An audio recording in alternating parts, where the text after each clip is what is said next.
नमस्कार दोस्तों, मैं राजेश दुधानी एडवोकेट आज आपके साथ डिस्कस करने जा रहा हूं प्रिवेंशन ऑफ करप्शन एक्ट 1988 के बारे में। दोस्तों, भ्रष्टाचार रोकथाम अधिनियम 1988।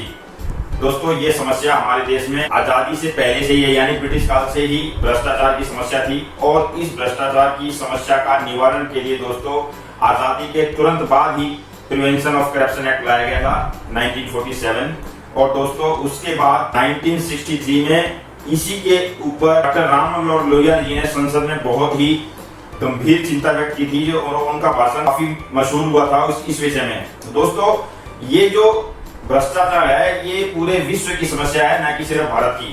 पूरे विश्व में भ्रष्टाचार की समस्या काफी इसकी जड़ें गहरी है और भारत में कुछ ज्यादा ही गहरी है।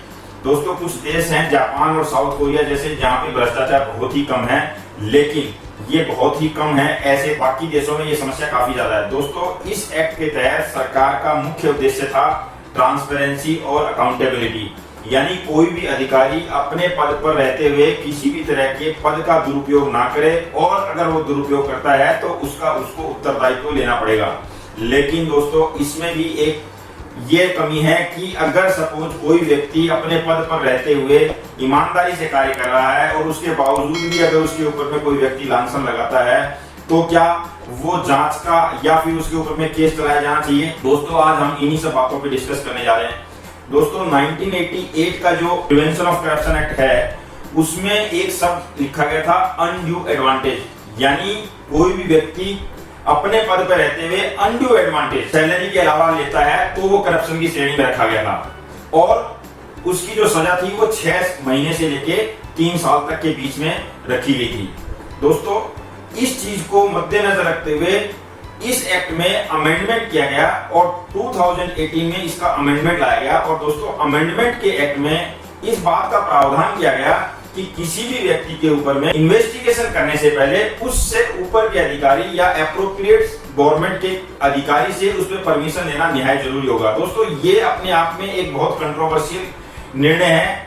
किसी हद तक अगर हम उसके ऊपर बिना इंक्वायरी बिना जांच के ही केस चलाते हैं तो ईमानदार अधिकारी को इस बात का डर होगा कि वो किसी भी फाइल के ऊपर में निर्णय लें या ना लें, क्योंकि अगर उन्हें पता है अगर बाय द वे किसी ने केस कर दिया तो उनको फिर जिंदगी भर उस केस को भुगतना पड़ेगा। तो इसलिए दोस्तों इस पे एक बैरिकेड लगाया गया था, लेकिन ये बैरिकेड जो है अभी कंट्रोवर्सी में रखा है। दोस्तों, नए कानून के तहत में किसी भी व्यक्ति के ऊपर में केस चलाने से पहले एप्रोप्रिएट अथॉरिटी से सैंक्शन लेना जरूरी है।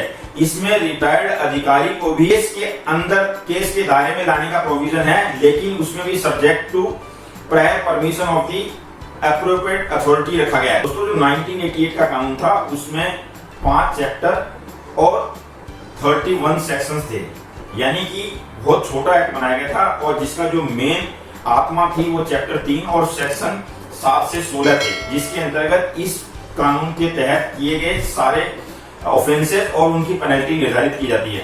दोस्तों, भारत में लगभग ये ट्रांसपेरेंसी इंटरनेशनल का आंकड़ा है कि 45% लोग किसी भी कार्य करवाने के लिए रिश्वत का सहारा लेते हैं। इसलिए दोस्तों, इसमें रिश्वत को 2 तरह से देखा गया, एक कोल्यूसिव ब्राइब और दूसरा कोअर्सिव ब्राइब। यानी कोल्यूसिव ब्राइब वो ब्राइब मानी गई जो कोई भी व्यक्ति अपनी स्वेच्छा से अपना काम कराने के लिए किसी भी सरकारी अधिकारी को देता है, और कोअर्सिव ब्राइब उसको माना गया जिसमें व्यक्ति अपनी इच्छा के विरुद्ध देता है, यानी उसे उतना काम करवाना है और वो काम तभी होगा जब वो रिश्वत देगा, और रिश्वत देगा तो उसका काम होगा, यानी वो कोअर्सिव के कैटेगरी में रखा गया। और उसमें एक प्रावधान और किया गया दोस्तों नए अमेंडमेंट में, वो ये है कि अगर कोअर्सिव ब्राइब देने वाला व्यक्ति 7 दिन के अंदर किसी भी गवर्नमेंट अथॉरिटी को इस बात की शिकायत करता है कि अमुक व्यक्ति ने मेरे से इस कार्य के दौरान में रिश्वत ली है या मेरे ऊपर दबाव बनाया, तो दोस्तों वो व्यक्ति उस ऑफेंस से बाहर हो जाएगा। यानी नए एक्ट में रिश्वत देना और रिश्वत लेना दोनों ही को अपराध माना गया है। लेकिन अगर कोई व्यक्ति रिश्वत देने के 7 दिन के अंदर अंदर अगर अपनी कंप्लेंट दर्ज करा देता है तो उस व्यक्ति के ऊपर में रिश्वत देने का अपराध दर्ज नहीं होगा, यानी वो उस अपराध से मुक्त हो जाएगा। इसी तरह से दोस्तों, नए जो कानून है, नया जो अमेंडमेंट एक्ट है, उसमें एक बहुत ही अहम प्रावधान किया गया है।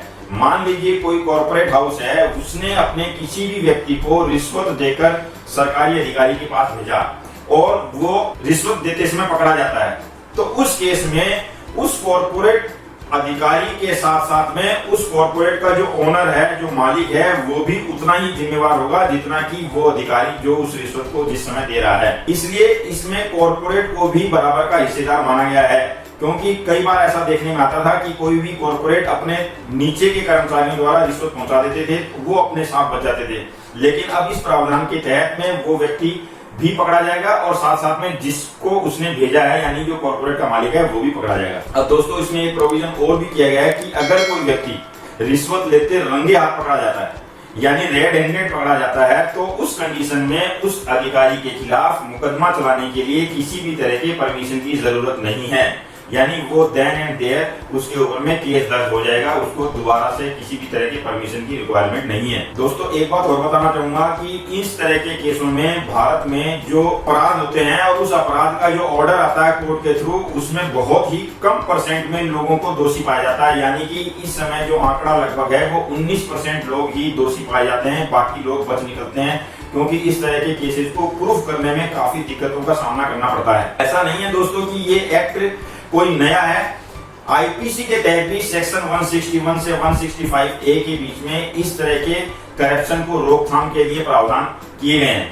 तो हमारे देश में ये समस्या आजादी से पहले से ही रही है, ये नई समस्या नहीं है, और इसीलिए आईपीसी में इसका प्रावधान सेक्शन 161 से 165 के बीच में भी किया गया था। दोस्तों पहले के कानून में अनडू एडवांटेज वर्ड था, लेकिन जो नया अमेंडमेंट है उसमें एनीथिंग वर्ड यूज किया गया, यानी anything receives other than legal remuneration. यानी अगर कोई सरकारी अधिकारी अपने पद पर रहते हुए सिर्फ और सिर्फ सैलरी के अलावा किसी भी तरह का उपहार या प्रमोशन या बाहर विदेश में जाने का कोई ट्रिप या किसी तरह की अन्य फैसिलिटी किसी भी व्यक्ति से लेता है, तो वो सब चीजें इस करप्शन के दायरे में रखी गई है। यानी कि उपहार भी जो है नए कानून के तहत में करप्शन के दायरे में आएगा। सबसे बड़ी बात दोस्तों इस अमेंडमेंट में ये भी की गई है कि अगर कोई व्यक्ति अपराध सिद्ध हो जाता है तो उसकी जो प्रॉपर्टी है पीएमएल एक्ट के तहत वो भी जब्त या कुर्क की जा सकती है। जुर्माना, 3 से 7 साल की सजा, प्लस जो भी संपत्ति उस व्यक्ति ने अर्जित की है